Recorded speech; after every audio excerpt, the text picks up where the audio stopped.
Herzlich willkommen auf Ethos und Polis. Mein Name ist Engin Karahan. Hier analysieren wir aktuelle Politik, gesellschaftliche Entwicklungen, kulturelle Verwerfungen und philosophische Fragen unserer Zeit. Heute im Fokus: Warum wählen türkeistämmige und migrantische Wähler die AfD? Die Bundestagswahl hat einige Fragen aufgeworfen. Besonders auffällig: Die AfD konnte mit über 20% ihr bisher bestes Ergebnis einfahren. Und das nicht nur durch ihre traditionellen Wählergruppen. Auch aus migrantischen Communities, auch zum Beispiel von türkeistämmigen oder marokkanischstämmigen Wählern, erhielt die Partei Wählerstimmen. Laut einer Studie des DESIM-Institutes, die kurz vor den Wahlen veröffentlicht worden ist, gaben 19,7% der Wähler aus der Türkei und dem Nahen Osten an, bei den Bundestagswahlen für die AfD stimmen zu wollen. Die AfD ist die Partei mit dem niedrigsten Wählerinnenpotenzial unter allen Befragten mit und ohne Migrationshintergrund. Nur 21,6% können sich vorstellen, diese Partei zu wählen. Unter Menschen mit Migrationshintergrund variieren die Werte je nach Herkunftsregion. Befragte mit Bezügen zu EU-Ländern sind 17,6% und MENA Türkei 19,7% zeigen geringere Neigungen, die AfD zu wählen. Höhere Werte finden sich bei Personen mit Bezügen zur ehemaligen Sowjetunion 29,2%. Doch warum entscheiden sich Menschen mit Migrationserfahrung gerade für eine Partei, die in den öffentlichen Diskursen für ihre Migrationsfeindlichkeit bekannt ist? Und warum bleibt das Wahlverhalten dieser Bevölkerungsgruppe so wenig erforscht und beachtet? In diesem Video beleuchten wir mögliche Gründe für dieses Wahlverhalten. Obwohl die Zahl der Wähler mit Migrationshintergrund in den letzten Jahren stark gestiegen ist, werden diese Wählergruppen in der Wahlforschung weiterhin kaum berücksichtigt. Weder am Wahlabend noch in den detaillierten Analysen danach wurde ihr Wahlverhalten ausreichend thematisiert.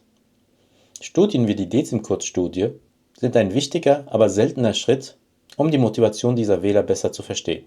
Dabei zeigt sich, die klassischen Annahmen, wie dass Migranten automatisch die SPD wählen, sind längst überholt. Doch gerade in einer Zeit, in der Wahlergebnisse immer knapper werden, ist das Verständnis dieser Wählergruppen entscheidend. Ihre Motive, warum sie wählen oder nicht wählen oder warum sie eine bestimmte Partei wählen, bleiben oft unklar. Es ist an der Zeit, diese Themen stärker in den Fokus zu rücken. Doch welche Einflüsse bringen das Wahlverhalten der Wähler aus der türkeistämmigen, marokkanischen oder bosnischen Community? Und welchen Einfluss spielen dabei die Herkunftsländer? Ein wichtiger Faktor für das Wahlverhalten dieser Wähler in Deutschland ist tatsächlich der transnationale Einfluss aus ihren Herkunftsländern. Auch dort hat sich in den letzten Jahren ein stark flüchtlingsfeindlicher Diskurs etabliert, der mittlerweile parteiübergreifend ist.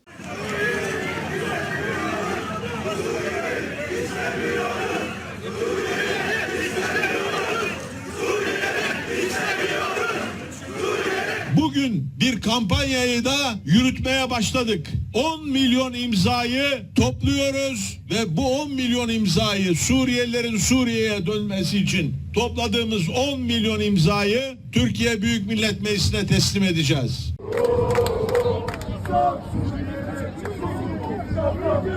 İstemiyoruz. Ülkede mülteci istemiyoruz. Ülkede mülteci istemiyoruz. Er beschränkt sich nicht mehr nur auf nationalistische oder rassistisch motivierte Parteien, sondern hat Eingang in den Mainstream gefunden. Diese Haltungen werden durch soziale Medien und Netzwerke direkt in die Communities in Deutschland übertragen. Von Bedeutung ist hier aber auch ein weiteres Phänomen. Bereits marginalisierte Gruppen geben ihre eigene Ausgrenzungserfahrung oft an noch schwächere Gruppen weiter.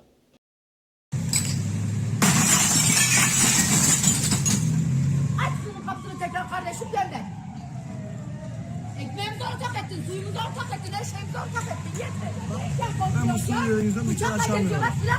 Bunlar vergi vermiyorlar. Hiçbir şekilde vergi vermiyorlar. Ne vergi veriyorlar ne iş veriyorlar. So schauen seit Jahrzehnten etablierte Migrantengruppen wie die türkeistämmige, die bosnische oder die arabische Community häufig auf Neuankömmlinge wie Geflüchtete aus Syrien, Afghanistan oder dem afrikanischen Kontext oder auf Migranten aus Südosteuropa von oben herab. Diese Gruppen werden oft als Ursache für eigene erlebte gesellschaftliche Probleme gesehen, ein Mechanismus, der die eigene soziale Position stabilisieren soll. Selbst die gemeinsame Zugehörigkeit zur selben Religion, zum Islam, schützt hier nicht vor ausgrenzenden Haltungen. Ein weiterer Einflussfaktor ist die Ablehnung von LGBTQ und die Betonung traditioneller Familienbilder.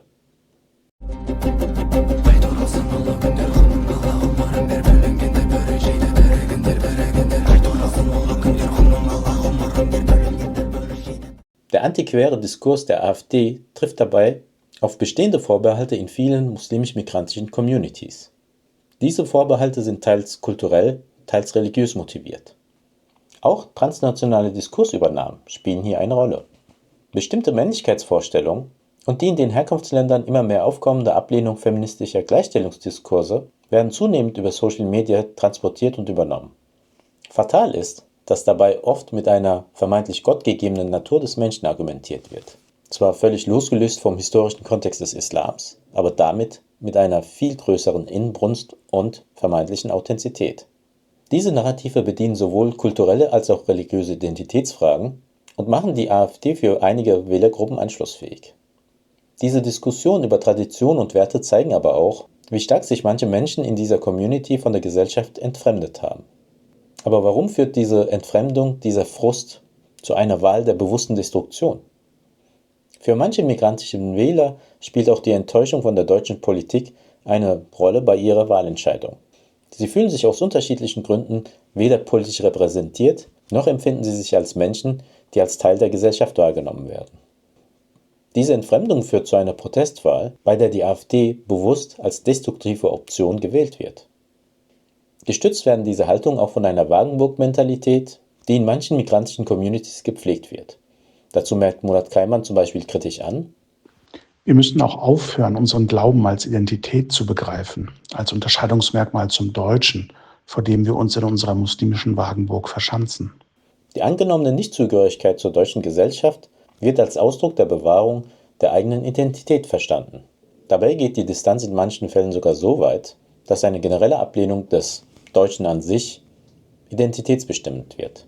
Für einige Wähler mündet diese Haltung in die konsequente Wahl einer Partei, die als destruktiv für die abgelehnte Gesellschaft wahrgenommen wird. Das Wahlverhalten migrantischer Wähler aus der Türkei oder der MENA-Region, insbesondere der AfD-Wähler, zeigt, wie komplex die politische Landschaft auch innerhalb der Migranten geworden ist. Transnationale Einflüsse, Wertefragen und Protestwahlen spielen dabei eine bestimmende Rolle. Gleichzeitig zeigt sich, wie wichtig es ist, migrantische Communities politisch ernst zu nehmen und ihre Anliegen zu verstehen. Diese Wählergruppen könnten bei zukünftigen Wahlen noch entscheidender sein, nicht nur wegen ihrer wachsenden Zahl, sondern wegen ihrer vielfältigen und bisher noch unvorhersehbaren Motivationen. Es ist an der Zeit, die Wahlforschung in diese Richtung zu erweitern und auch migrantische Perspektiven viel stärker als bisher einzubinden. Denn nur so können wir am Ende die Dynamiken einer pluralistischen Gesellschaft, einer immer pluralistischer werdenden Demokratie besser verstehen. Was denkt ihr zu diesem Thema? Schreibt eure Gedanken und Anmerkungen doch in die Kommentare. Wenn euch dieses Video gefallen hat, dann lasst doch einen Like da und abonniert unseren Kanal. Bis zum nächsten Mal bei Ethos und Polis, euer Engin Karahan.